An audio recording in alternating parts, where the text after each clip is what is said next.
When you hear Christians try to justify legislation and constitutional amendments that define marriage as between one man and one woman, they often say that the reason why they're doing this is because they're against the redefinition of marriage. This, of course, is quite disingenuous, because defining marriage as between one man and one woman is in itself a redefinition of marriage. From the beginning of marriage as a practice, it has always included polygamous marriages in its definition.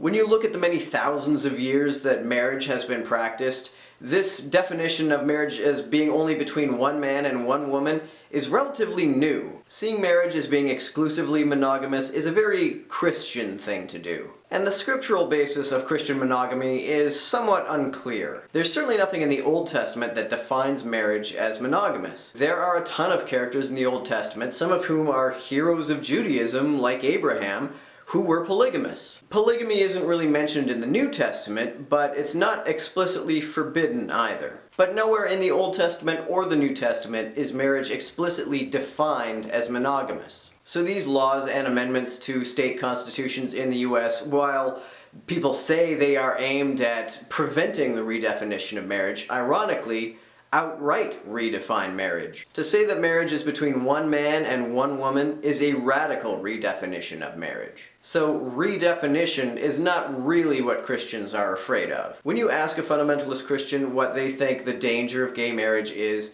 they don't really give an explicit example. They just speak in these vague, generalized platitudes about how changing the definition of marriage in itself is dangerous. But the reason why they don't give specific examples about what harm is going to be done is because the real harm that they actually fear is being made to feel icky. And Christian fundamentalists have long been under the impression that if something makes them feel icky, it should be forbidden for everyone.